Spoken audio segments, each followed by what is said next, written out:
It was bitterly cold as I left the concert hall. The still air was heavy with the frost that was just beginning to form. I walked along through the quiet streets, and around me the pubs and the clubs were still full of people celebrating Christmas early. It would not be long before the revelers were slowly but forcibly disgorged into the night to make their merry way home. I hate the city at night, and I wanted nothing more than to reach my parked car and head uptown for home. I wanted to be out of it before they got into their cars and their motorcycles and their luxury vans and drunkenly made their way back to the sticks of their homes.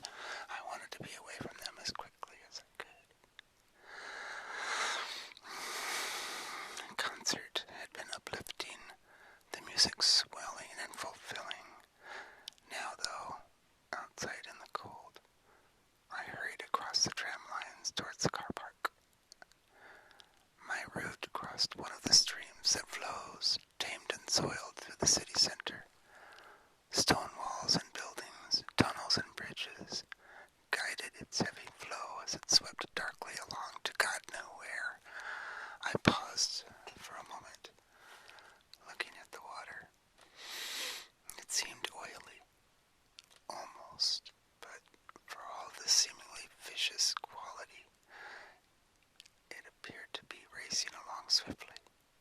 The street lamps gleamed dully on it, and it looked as if it should have been making a noise, but it was peculiarly silent. Just as I was about to turn and continue, I noticed something emerging from the shadows of a bridge just upstream from where I stood. Between two tall and dark buildings, blind windows out staring each other, it came from into the dim light from the silver and amber city lights.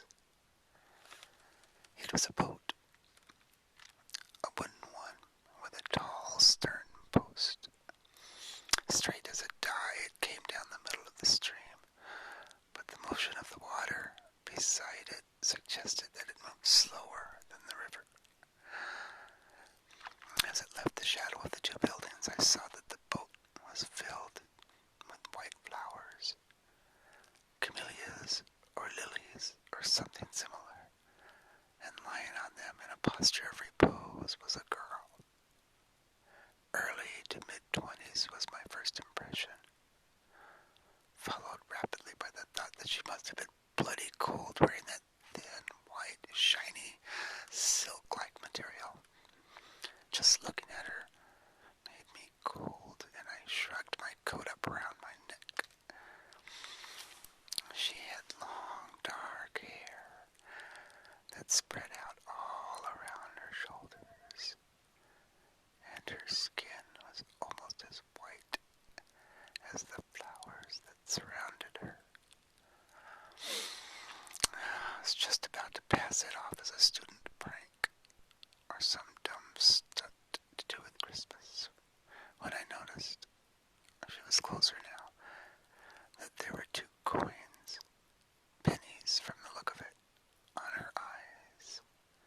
And for the first time, probably because the boat was now clear of the shadows, I noticed the boatman. Okay, I know that it didn't have to be a boatman, especially as the figure was sensibly, I thought, wrapped in an all-enveloping shroud and hood. Whatever it was, it seemed to be driving the boat along with a long pole, though as I mentioned before, the boat moved more slowly than the pace of the stream. It passed under the bridge. Ignoring the traffic, which was light, I ran across the road to the other side. As I did, I noted that there was no one to be seen for hundreds of yards. On the other side, I saw the boat emerge, and I stood watching for a few more minutes until it disappeared beneath another shadow-filled bridge and out of my sight. The night seemed darker,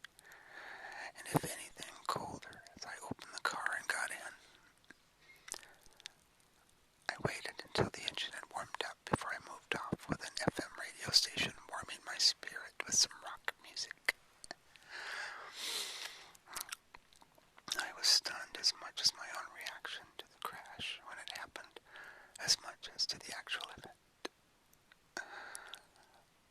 Pulling away from a set of traffic lights, an escort slid past the outside to make a right turn at too high a speed. For a moment, I had an impression of the passenger's face as it passed me, and I felt I'd seen the person before somewhere. The car might have made it if there had been a little bit more road, or a bus had not been pulling away from the lights on the other side of the road. As it was, the back end of the car began to slide away on the frost-slick road, and the wheels lost their grip. The escort's driver, putting his foot down to power his way out of the situation, didn't help either, and the bus caught it sideways, crushing the side. It was as if I'd been expecting something like this. I wasn't at all surprised. I went to see if I could help, calling an ambulance on my mobile. The emergency services